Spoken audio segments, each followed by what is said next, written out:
Hello everybody, and let's get the Parsha summary for Parshas Emor. Emor la kehanim b'nei Aaron. We're following last week's Parsha of Kedoshim. We laid 2 Parshas last week, Achim is Kedoshim, which focused on the challenge to the individual Jew and to the whole community, the whole Jewish community, to rise to higher levels of sanctification.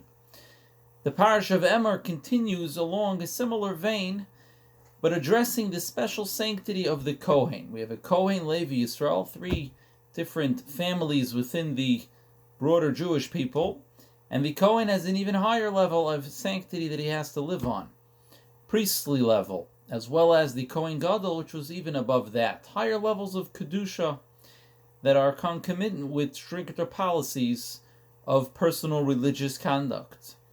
In the first Aliyah, we talk about the specific restrictions for all Kohanim and a Kohen Gadol, the high priests pertaining to their marriages. A Kohen cannot marry a Zona or a divorcee.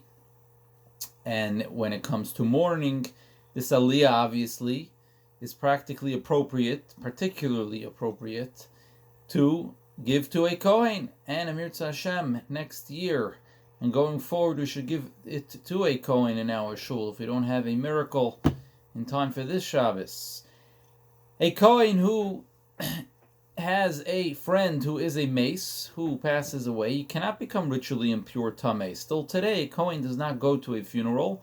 They attend the funeral by staying outside, not following along behind the aron, behind the casket, and they do not go into the same building as a dead body in order to maintain somewhat that level of ritual purity. However, their closest relatives, 7 closest relatives, a wife, mother, father, son, daughter, brother, and an unmarried sister, there a Kohen not only has permission to be metame, to be in close contact in the same ohel, in the same building as one of those relatives, but has a mitzvah and is required to participate. We see from there that those 7 relatives, also related to whom we sit shiva on, is somebody who, those are people who we bear a extreme responsibility for, even at the cost of, so to speak, losing the sanctity of his being a Kohen temporarily. And there is a mitzvah as well that we should honor a Kohen, and that is why we give them the first aliyah, and that is, yes, just because they were born a Kohen. In the second aliyah, we have the laws that pertain to the blemishes, the physical blemishes that a Kohen might have, and therefore who can and cannot eat from the priestly gifts, from the matnas kahuna, as well as performing the avodah, the service in the Beis HaMikdash. In Shlishi, in the third aliyah in this week's Parsha, we have the laws defining what constitutes an acceptable or an unacceptable blemish on an animal this time, on an animal, on a cow, on a goat, on a sheep that you would like to bring for a karban. What makes it a defective animal that is not permitted to be brought in the Beis HaMikdash as a sacrifice, not appropriate? We have here a halacha about the castration of animals, which is forbidden. This is a serious halachic issue when it relates to house pets, which sometimes one would wish to castrate. One needs to consult with a rav, with a rabbi who knows these things for details. And I like to mention, someone who knows these things, you need to be an expert. It's not typical knowledge. Like anything else in the world, not every doctor is an expert in everything. Not every rabbi is an expert in everything. I can speak for myself. There are some things that many people don't know that much about, who are great qualified and learned rabbis, Talmidei Chachamim, and I do. And there are many things that I know I'm not the expert within, and one always has to know their own limitations and whom to consult. When one has a trusted community rabbi, the rabbi would be able to direct them and consult on their behalf by the proper experts.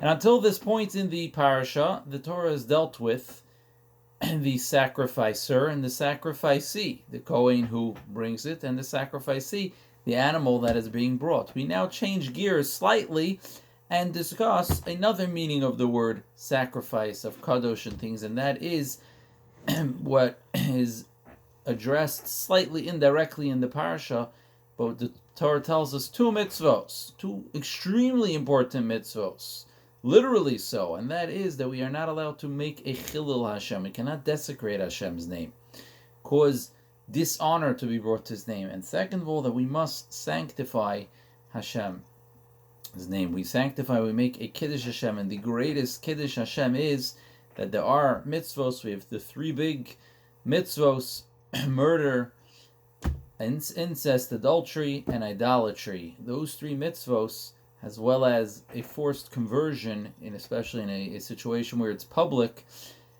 to transgress any mitzvah, where martyrdom would even be required to bring a kiddush Hashem and not to transgress Hashem's name.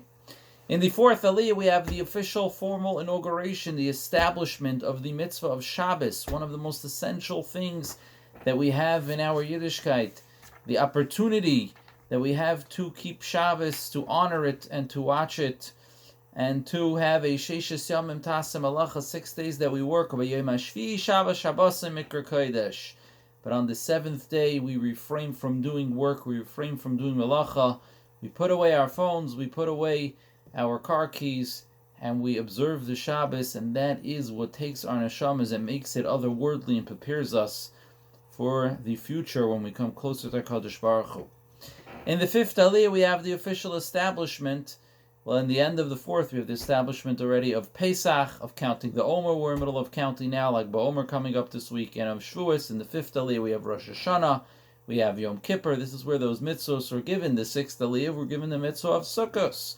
We have all the holidays in this week's Parsha.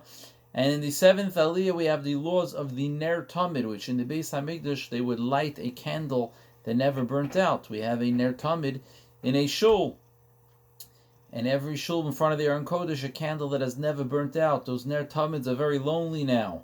And we hopefully will be there giving them company soon. We have the Lechem Hapanim towards the end of the Parsha, as well as the incident, the fascinating incident. Read about it in the end of the Parsha with the blasphemer and the penalties for one who speaks out against Hashem in public and curses and things like that. Have a wonderful day, and we will share later the sermon and some inspiration for Shabbos.